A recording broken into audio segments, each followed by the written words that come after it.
kepada seorang hamba, itu Allah lintaskan di benak dia dosa yang dia lakukan. Subhanallah. Misal ada orang tadi keselio, pada saat dia keselio, aduh sakit, itu terlintas pada saat itu atau beberapa saat setelah itu, apa yang menjadi penyebab dia keselio. Kalau dia jeli, dia bisa tangkap tuh. Oh ternyata dulu pernah ada orang yang saya tendang nih, pernah mencuri sepatu, pernah apalah gitu kan, pelaku-pelaku yang dilakukan. Maka datang hukuman tersebut. Orang kalau masuk rumah sakit tiba-tiba, kemudian dirawat di rumah sakit selama 3 hari harus dirawat, demam berdarah atau penyakit apa saja ya.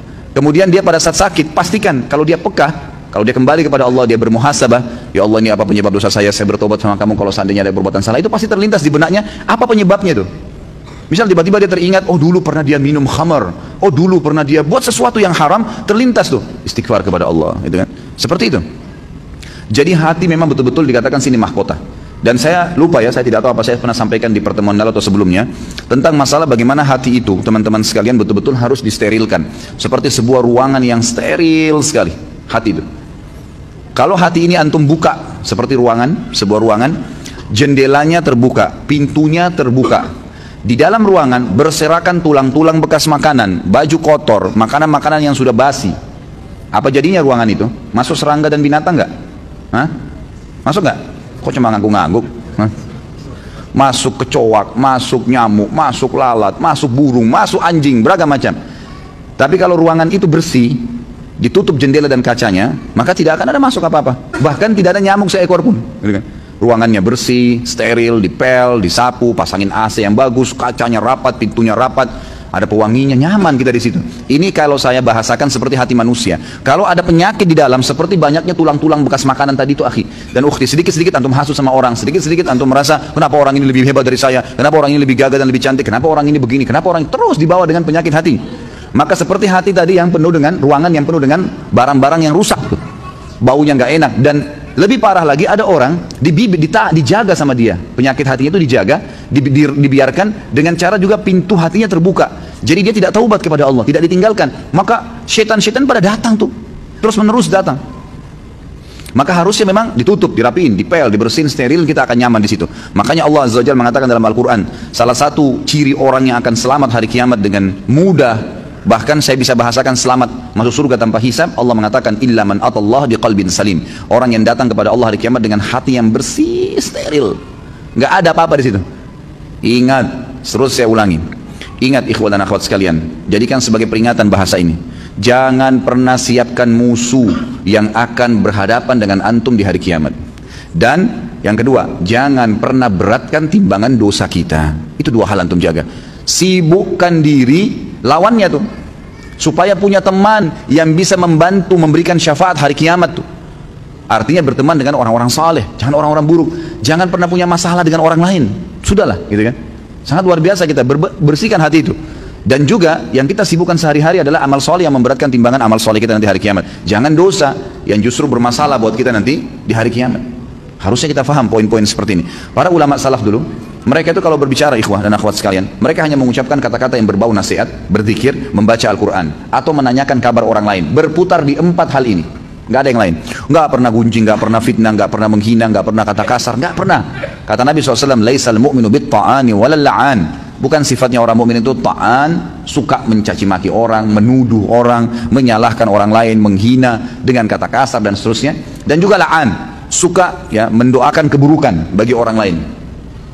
Baik Ustaz, kalau ada orang kebetulan punya kelebihan di hadapan saya, jabatannya lebih bagus, fisiknya lebih sempurna, secara materi lebih mapan, lebih pintar, apa yang saya harus lakukan? Renungi hadis Nabi SAW yang berbunyi, manusia 4 tingkatan. Yang pertama, Allah berikan kepadanya ilmu dan harta. Luar biasa, sudah cerdas, gagah, pinter, gitu kan? Kemudian kaya raya.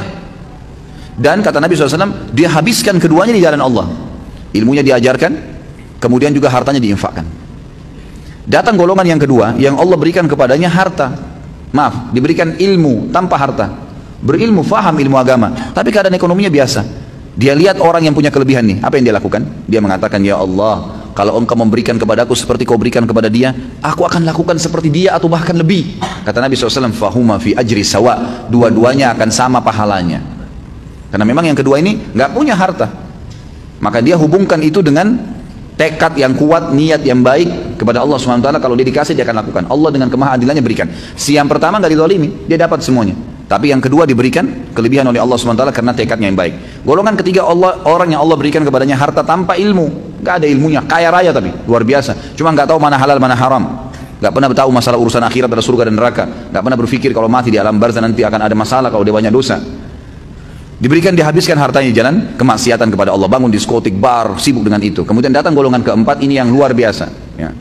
Kejahilan yang luar biasa. Jangan jadi golongan ketiga aja, nggak boleh, apalagi golongan keempat. Orang yang tidak dikasih ilmu, nggak dikasih harta, miskin, ya kan gitu, dan juga tidak ada, bodoh, nggak ada ilmunya. Yang dia jadikan tolak ukur bukan golongan pertama sama kedua, tapi golongan ketiga. Orang kaya raya yang bangun hotel sana sini banyak kemaksiatannya, diskotik dan seterusnya. Orang-orang yang banyak tiap hari bermaksiat kepada Allah SWT, lalu dia bilang, kalau saya punya harta seperti dia, saya akan buat yang sama. Maka kata Nabi SAW, fahuma fi wazri sawa. Ini orang ini sama-sama dosanya. Rugi nggak kira-kira? Udah miskin di pinggir jalan, rumahnya sudah gubuk, nggak ada ilmunya, bodoh. Kemudian di sebelah gubuknya ada orang bangun hotel atau diskotik, keluar pakai mobil Mercy, tiap hari mabuk, berzina, gonta-ganti pasangan. Lalu dia bilang, coba saya kaya seperti dia, saya akan buat sama. Lalu kita yang di gubuk itu sudah susah hidupnya, dikasih dosa yang sama dengan dia, kita nggak lakukan, padahal tekadnya maunya seperti itu. Maka ini kata Nabi SAW, fahuma fi wazri sawa, ini sama dosanya. Jadi selalu jadi tolok ukur orang yang berprestasi dan baik, Allah berikan kebaikan-kebaikan padanya, lalu dia habiskan di jalan Allah. Yang kedua yang kita harus lakukan, berdoa kepada Allah Subhanahu wa ta'ala. Tadi bertekad ya, yang pertama. Yang kedua kita berdoa. Saya bilang begini, ikhwan dan akhwat sekalian, kalau ada orang yang Allah berikan kelebihan, apapun kelebihan yang kita tahu itu, ilmu kah, materi kah, ya, kelebihan fisik lah, apa saja. Maka saya bilang, misal ada teman saya Ustadz ganteng, ada teman saya cantik, ada teman saya pintar, ada teman saya kaya. Apa yang saya harus lakukan? Bertekad melakukan perbuatan seperti apa yang dia lakukan kalau positif di jalan Allah. Dia bersedekah, kita juga bertekad seperti itu. Dia lakukan apa saja, memang kita tidak punya kemampuan untuk melakukannya, maka kita tekadkan untuk itu, diniatkan dan dilakukan. Kalau betul-betul tekad ya, niat yang diikuti dengan tekad. Jadi kalau betul-betul ada harta, memang dia akan keluarkan. Yang kedua, mendoakan dia. Ini yang jadi saksi bahasan nih, memperbaiki hati kita. Mendoakan dia agar Allah tambahkan kelebihan itu. Ada orang gagah dan cantik, semoga ya Allah engkau berikan dia lebih baik daripada itu. Lebih sudah kaya, ya Allah berkahi rezekinya. Kalau dia sudah pintar, ya Allah berikan kepintaran tambahan. Loh kok bisa Ustaz? Dia udah kaya kok, dia udah gagah, dia udah cantik, dia udah pintar, ngapain saya doakan lagi? Dengarkan hadis Nabi SAW, hadis sahih riwayat Imam Muslim. Kata Nabi SAW, siapapun mendoakan saudaranya Muslim, maka di atas kepalanya malaikat berkata, wala kamithluhu, wala kamithluhu. Kau akan dapat sama, kau akan dapat sama. Artinya kita bilang, ya Allah berikan dia kekayaan, sebenarnya kita sedang mendoakan diri kita sendiri. Dan doa ini diaminkan oleh malaikat yang langsung berhubungan dengan Allah Azza wa Jalla. Artinya kita kalau lihat orang kaya, ya Allah berkahi ya Allah. Kita sedang minta diberikan kekayaan, tambahkan kain dia. Kita minta tuh. Dan juga kata para ulama, dengan doa ini kalau Allah ijabah, maka selama mulai detik itu, selama dia ya, diberkahi hartanya lebih banyak, semenjak itu semua pengeluaran dia yang berbau pahala kita panen pahalanya, karena kita mendoakan. Jadi ada keterlibatan pahala ke dia, ada doa untuk kita pribadi. Itu kan luar biasa itu. Dan ini semua ujung-ujungnya sebenarnya untuk mensterilkan hati seseorang. Ya kan? Otomatis kita jadi tidak hasut sama orang. Oh ternyata dia punya kelebihan, ya Allah sudah kasih. Ya Allah berikan saya seperti dia, atau berkahi dia, gitu kan?